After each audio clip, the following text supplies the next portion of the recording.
तर जसं की काल नवरात्रीचा डे 4 होता आणि काल कलर होता येल्लो. तर आम्ही येल्लो येल्लो डर्टी फेल्लो असं बनवून आम्ही गेलो होतो मंदिरात. आता तेव्हा मला रिअलाईज झालं की ओ माय गॉड, माझ्या फोनची क्वालिटी एवढी हाय कसं काय झाली. मग ते हाय नाही, ते उन्हामुळे तसं वाटतं. म्हणजे ठीक आहे चल. असं करत असताना मी एक गोष्ट नोटीस केली. मम्मीला बोलली, मम्मी तू येल्लो कलर नाही घातलाय, तू आंबा कलर घातला. मम्मी बोलते आंबा कलर पण येल्लोच असतो आणि येल्लो कलर पण येल्लोच असतो. म्हणलं हा आता मम्मीच्या समोर कोणी बोलू शकणार आहे का. त्याच्यामुळे मी गप्प बसली आणि आम्ही पुढे गेलो. दर्शन वगैरे करून झाल्यानंतर आम्हाला पुढे जायचं होतं, कारण की तिला काहीतरी घ्यायचं होतं आणि ते काम करण्यासाठी आम्ही गेलो होतो गुरुवारच्या बाजारात. तर बेसिकली नवरात्रीमध्ये मुलींना जेव घालतात, त्यासाठी त्यांना काहीतरी सामान द्यावं लागतं लास्टला. तेच सामान घेण्यासाठी आम्ही आज इथं आलेलो. भाई मला आठवतंय माझ्या लहानपणी जेव्हा आम्ही जायचो तेव्हा आम्हाला एक हेअर क्लिप असायची, त्याच्यावर असं रबराचं काहीतरी डिझाईन असायचं आणि आम्ही त्याच्यामध्ये पण खुश होऊन जायचो.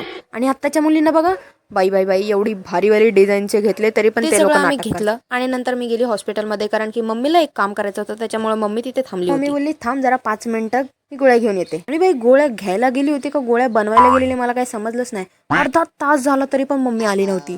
मग असा मला राग आला ना, मी तू एकटीच बस असं बोलून मी घरीच निघून आली.